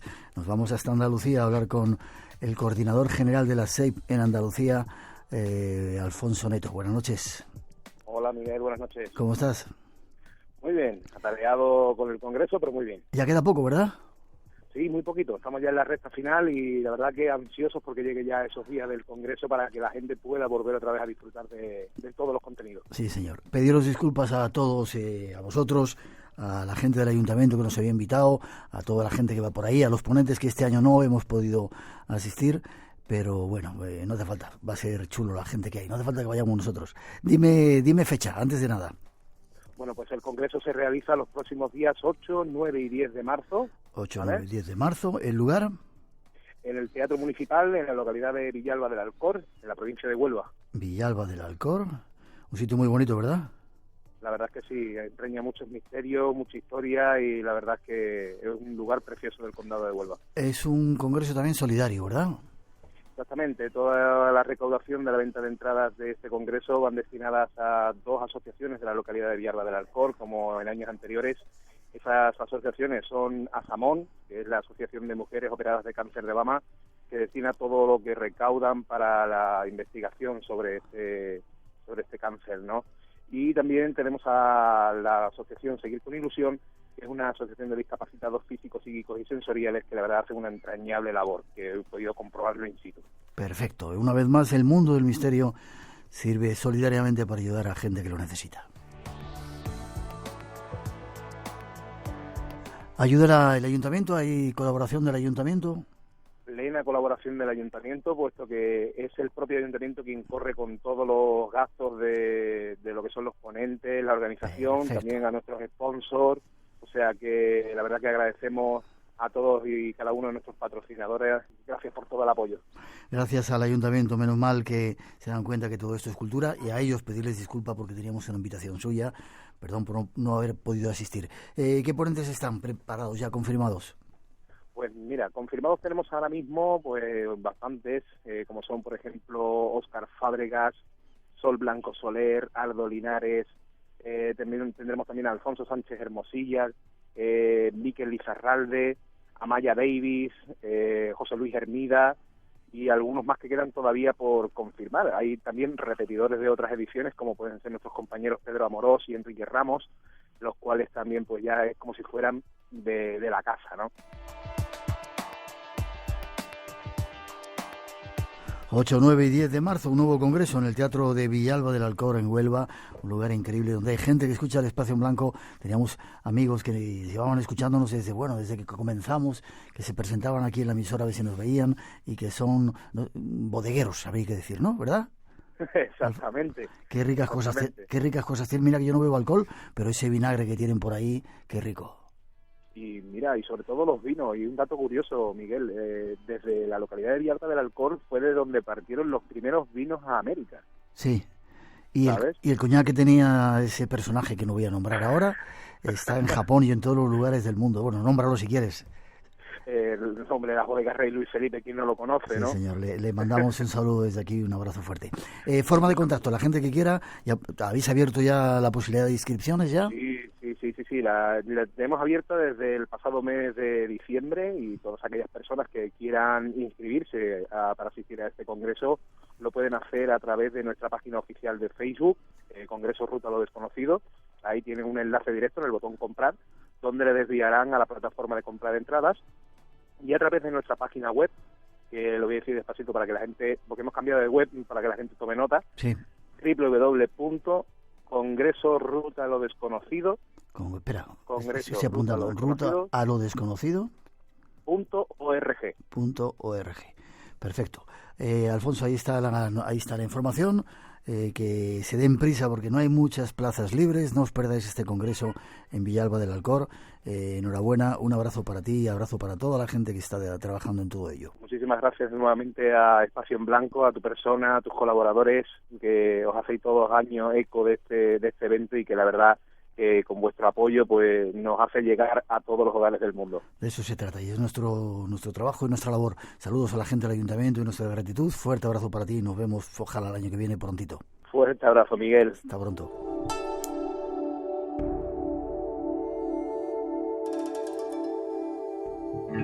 Esta noche queremos hablar de la memoria y los recuerdos. Y les pedimos que hagan un ejercicio de memoria y evoquen sus mejores y peores Despertando recuerdos. en un sueño o soñando despierto. ¿Ocurrieron realmente así? Tú decides. ¿Qué importancia le dan ustedes a la memoria? Gente y a los despierta recuerdos? con Carlas Mesa. ¿Están seguros de que sus recuerdos... De lunes a jueves a las 12 de la noche. Entre este mundo y el otro, solo hay un espacio en blanco. Ven con nosotros a descubrirlo. En las madrugadas del sábado al domingo a partir de las 2, la 1 en Canarias. Espacio en blanco en Radio Nacional con Miguel Blanco.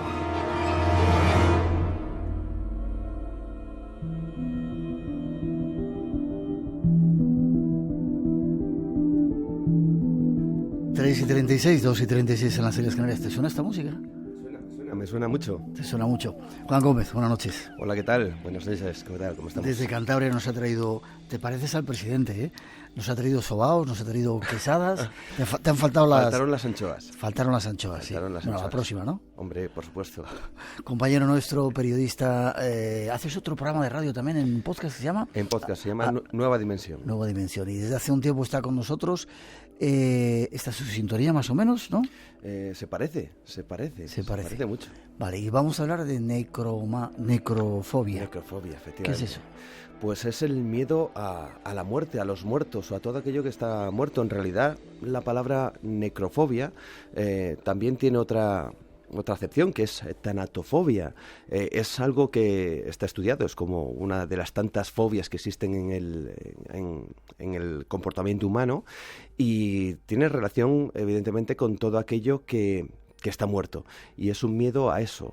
Hay gente que tiene miedo incluso aunque parezca absurdo, pero a un árbol que esté seco, que está muerto.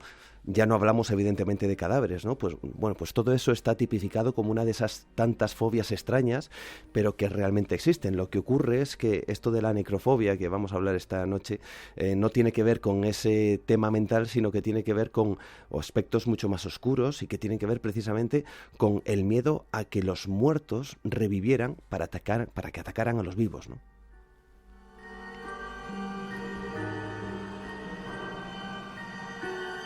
Y eso no viene de ahora, sino que ya, como veo aquí, en Egipto ya se hablaba de ello, dioses griegos, romanos. Sí, en realidad la cuestión de que la vuelta a la vida de los muertos ha sido algo recurrente a lo largo de los siglos y a lo largo de las diferentes civilizaciones y creencias. Hay que tener en cuenta, y hablamos de nuestro mundo más cercano, el mundo cristiano, católico, pues uno de los preceptos cristianos es la resurrección de los muertos. Estamos hablando que serían precisamente aquellos fallecidos que regresarían incorpore, es decir, con el cuerpo, y volverían de nuevo a caminar sobre la tierra.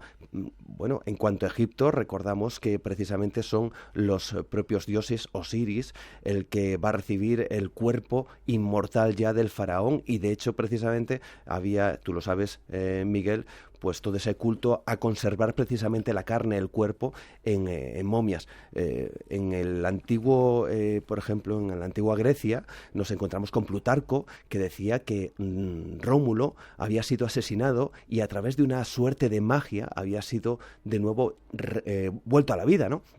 Por lo tanto, estamos descubriendo que en diferentes culturas y civilizaciones nos damos cuenta que esa sensación de que aquellos que mueren tienen la posibilidad de volver, incluso en el mundo árabe. Esto es muy interesante porque antiguamente en el mundo árabe lo que se pensaba es que el cuerpo estaba, vamos a decir que animado por ciertos, podríamos denominar fluidos, humores. Había 3 tipos de fluidos. Uno era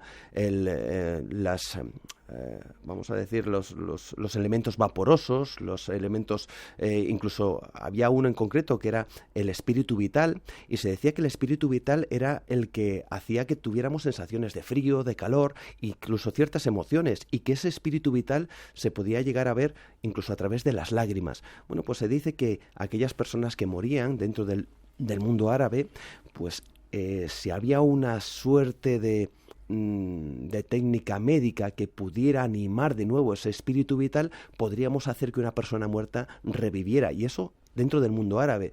Por lo tanto, estamos, como digo, descubriendo que esa creencia de que los muertos podrían volver a la vida pues está presente en muchas culturas. Lo que ocurre es que eso tiene otras connotaciones mucho más oscuras y terribles aparte de todo esto.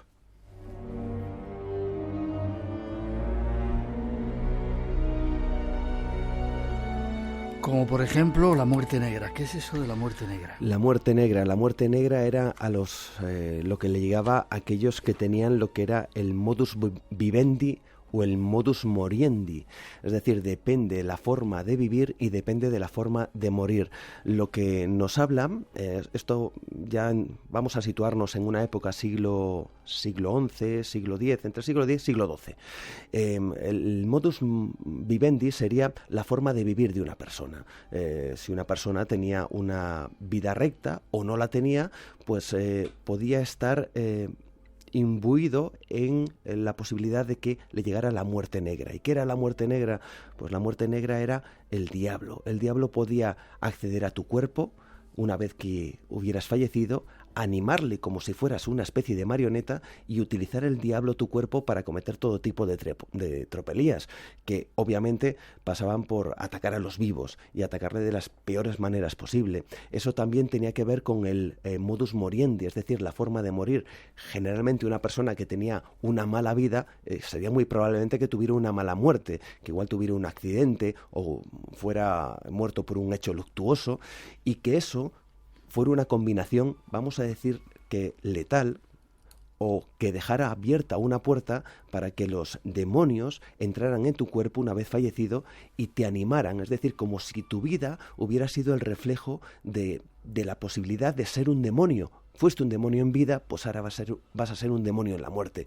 Pero claro, como no puedes vivir, va a ser un demonio quien ocupe tu lugar, el lugar de tu alma, y él va a ser el encargado de animar ese cuerpo y de llevarle a cometer todo tipo de actos, ¿no? Eso es lo que hace que precisamente ya en el siglo X, aunque incluso tiempo atrás, incluso hablamos del siglo V, el siglo IV, se hablara precisamente de esos cuerpos que habían sido contagiados por la muerte negra. Es decir, estos cuerpos que surgen de nuevo de la tumba precisamente para atacar a los vivos. Lo que ocurre es que en todo esto el diablo además tiene una forma muy interesante de llevar esto a cabo, porque solamente el cuerpo le servía mientras éste tuviera ciertas capacidades carnales, es decir, no estuviera totalmente putrefacto, de manera que a medida que este cuerpo iba cometiendo sus delitos y sus terribles actos, también se iba pudriendo con el tiempo, hasta el punto en que el diablo ya no le era útil utilizar ese cuerpo. Por lo tanto, el diablo necesitaba otro personaje que hubiera tenido ese modus vivendi terrible y ese modus moriendi terrible igualmente, que volver otra vez a ocupar.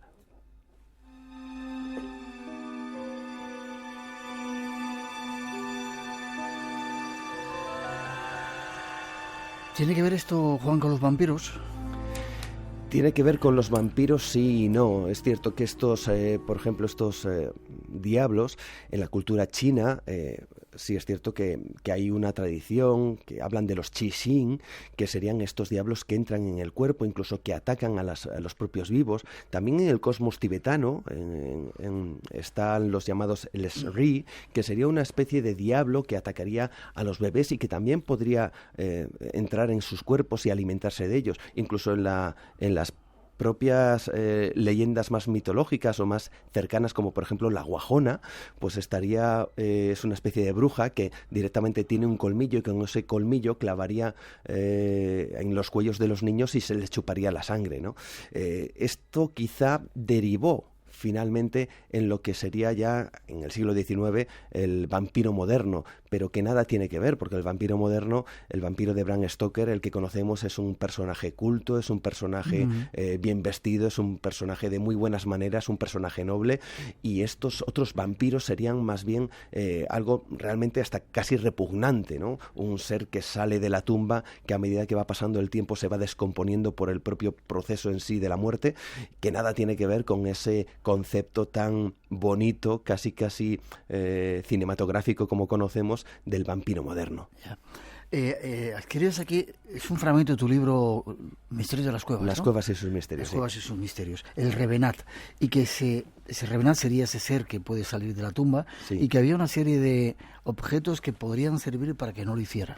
Sí, porque claro, en todo este universo, uno claro se imagina que cuando alguien pudiera ser factible de ser precisamente un Revenant o un retornado, un renacido, o como dicen por ejemplo en Islandia, los que caminan de nuevo, los Draugr, o en otros lugares del mundo, pues ya uno casi se imagina esa escena cinematográfica en donde van todos con las antorchas, van al cementerio, lo abren, le empalan al señor que estuviera allí y le prenden fuego, y aquello es una sangría, casi el pobre hombre, vivo o no, pues le destrozan, ¿no? Sin embargo, es todo lo contrario. Lo que se intentaba era evitar que esos diablos entraran dentro del cuerpo y que le animaran, ¿no? Para eso había una serie de rituales que se hacían y que eran muy interesantes. Estaba, por ejemplo, la idea de hacer el sepulcrum incautum, si no recuerdo mal, incantatum, el sepulcrum incantatum, es decir, el sepulcro encantado. Y lo que se hacía era todo un ritual en donde lo primero era hacer una serie de plegarias alrededor del muerto, en donde se hacía el circuncidatum, que era simplemente caminar alrededor de la tumba del muerto mientras se hacía esta plegaria. Si esto no funcionaba, se utilizaban otras técnicas mucho más expeditivas, pero para que veas cómo era todo este mundo, incluso se colocaban bulas papales o bulas de cualquier plegaria que estuviera por la zona y colocarlo en la tumba del muerto, de manera que esa bula fuera algo así como una especie de una barrera invisible en donde serviría para proteger precisamente al cadáver de la llegada del diablo, ¿no? Es muy interesante porque incluso hay casos que hacen referencia a personas que llegaron incluso a curarse una vez muertos, incluso de enfermedades, gracias a estas bulas. O sea, es algo realmente increíble. Hay un caso, si quieres te puedo comentar, el caso de Santa Etedreda. Santa Etedreda era una mujer que vivía en Ely, en Inglaterra. Esta mujer vive durante el siglo VII aproximadamente en este convento, y ella muere en el año 696 por un tumor en el cuello. Y bueno, pues además se dice de ella que era capaz de tener visiones y de tener hasta premoniciones de la época.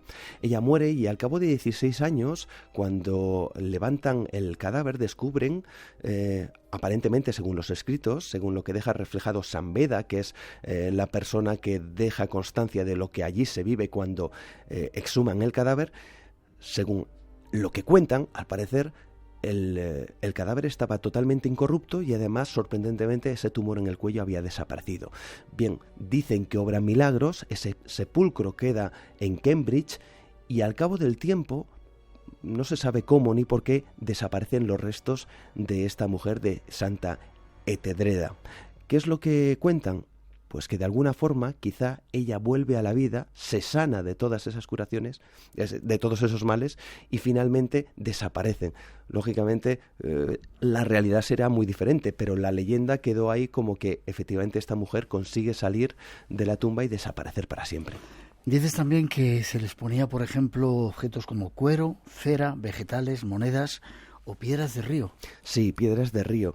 Esto es algo que se sigue utilizando a día de hoy, no las piedras, pero sí de alguna manera es un símbolo del agua. El agua todos sabemos que es purificador, así que para evitar que precisamente alguien volviera a la vida, se podía utilizar el agua como purificar el alma, purificar el cuerpo y así evitar que de alguna forma entraran esos diablos y que el cuerpo saliera de nuevo de la tumba, ¿no?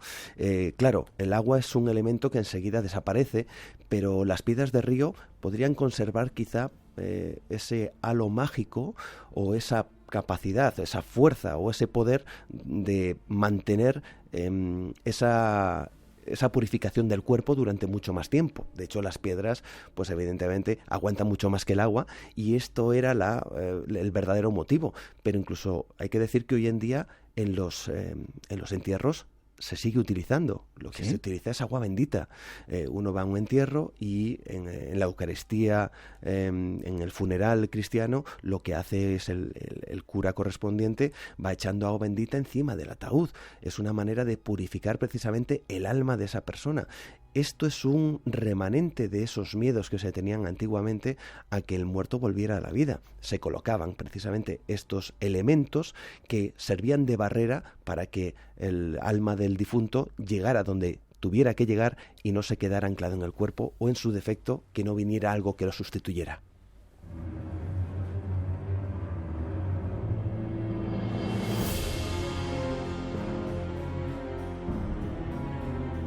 Hay cadáveres inquietos y luego me dices fórmulas para evitar que un muerto se levante. Hay cadáveres inquietos y sería precisamente a todos aquellos que les ha llegado esa muerte negra. Es una nueva forma, ¿no? Y hay muchísima documentación al respecto. En el siglo XII, fíjate, un historiador inglés llamado Guillermo William, en este caso William Niebuhr, él hablaba de cadáveres inquietos que salían de las tumbas y que atacaban a los vivos. Hay multitud de documentos que incluso llegan hasta Francia. El propio obispo parisino llegó a hablar de aquellos hombres muertos que se levantan para atacar a los hombres vivos, y eso lo deja reflejado en una serie de documentos que se conservan a día de hoy, y todos ellos hablan de esos cadáveres inquietos o de esos espíritus inquietos que no son capaces de quedarse quietos en la tumba, sino que aparecen de nuevo para, como digo una vez más, atacar a los vivos. Formas de evitar que un muerto se levante para atacar a los vivos. Veo aquí rodear el cadáver de cenizas, aguardar a su putrefacción, descarnamiento del cadáver, la catenae, encadenar al muerto, clavar el cuerpo con puntas de hierro a la tumba, casi nada. Así es, y además son cosas que se han encontrado. Hablamos de esparcir ceniza, sería también otra barrera, ¿no? La ceniza es lo último que queda, sería el elemento para algunos más puro después de haber consumido todo lo consumible. Es decir, cuando alguien dice o se dice que alguien va a arder precisamente en las llamas del infierno, es porque tiene gran cantidad de pecados que quemar. Cuando ya no le queda nada que quemar, queda la ceniza, queda lo más puro. Entonces, quizá la ceniza fuera precisamente la consagración de la pureza, como el agua, ¿no? También encontramos la descarnación del cuerpo. Había gente que directamente, esto es increíble, hervía el cuerpo para luego descarnarle. ¿Por qué? Porque se aseguraban de que así el diablo no iba a utilizar ese cuerpo, no le servía para nada. Un poquito lo que comentaba antes, ¿no? El diablo utiliza el cuerpo mientras le sirva. Cuando se pudre ya no se puede utilizar. Incluso hubo, para que veas, hasta un verdadero mercado negro de tierra que servía para la putrefacción más rápida de los muertos. ¿Qué me dices? Había, por ejemplo, se decía que en la tierra del cementerio de los Inocentes en París conseguía acabar con un cuerpo en tan solo 9 días. Y había, como digo, un auténtico mercado negro. ¿Por qué? Porque la gente no quería que sus familiares fueran esos revenant, esos retornados. Cuando no tenían el dinero, directamente hervían el cadáver, lo destrozaban, si no, lo clavaban precisamente al ataúd. Ahí en España se han encontrado restos de óseos con más de 50-60 clavos que, según los expertos, fueron clavados, algunos dicen que incluso en vida, al propio ataúd. O sea, estamos hablando de que en España había este tipo de prácticas absolutamente terribles con tal de que esa persona no regresara de entre los muertos. Guadalajara, Cádiz, Cataluña, Soria, Zaragoza, Valencia, Cantabria, La Rioja, Sevilla. La lista de lugares sería interminable. Vamos con el muerto más antiguo de la historia y nos despedimos casi. Pues en este viaje de investigación, probablemente el muerto más antiguo de la historia no esté en los Cárpatos, no esté en Transilvania, sino que esté en una zona del Mediterráneo. Fíjate, yo tuve la oportunidad de tener una serie de documentos que vienen a través de la Universidad de Reading y la Universidad de Oxford, y allí descubrimos que precisamente el no muerto más antiguo está en Chipre.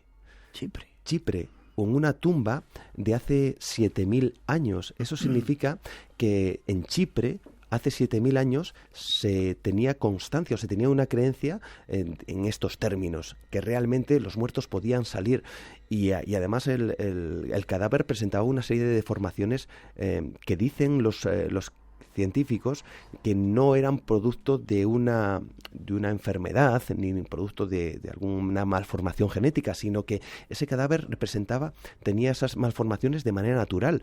Por lo tanto, quizá incluso podamos estar ante el primer, vamos a llamar, vampiro real de la historia. No lo sabemos. En cualquier caso, representa todo un enigma y un acontecimiento. Un vampiro de hace 7.000 años, ¿quién sabe?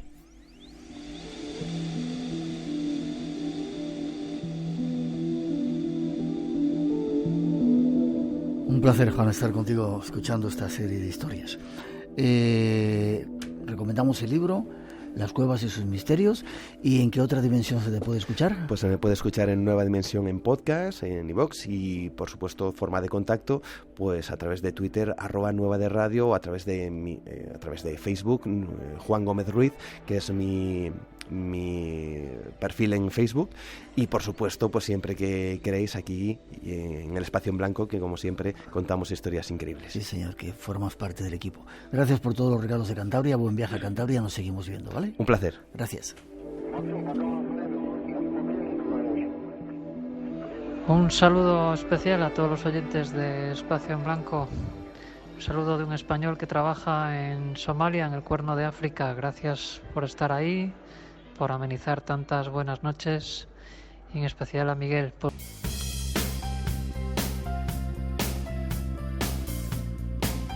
Y terminamos por hoy. Gracias a los que han venido desde tan lejos, canariones que han venido desde Suecia. Espero que os haya gustado la experiencia de estar con nosotros. También a los que vinieron de Cantabria. Nos vemos en 7 días. Hay programas especiales que no tenéis que perderos. Y ahora, con la recomendación de que sigáis aquí con el viaje al centro de la noche de Amaya Prieto, os dejamos con un poquito de nuestra mejor música. María Cabaes, la persona que ahora nos lleva hasta las 4. Nos vemos en 7 días aquí en el Espacio en Blanco. Cuidaros.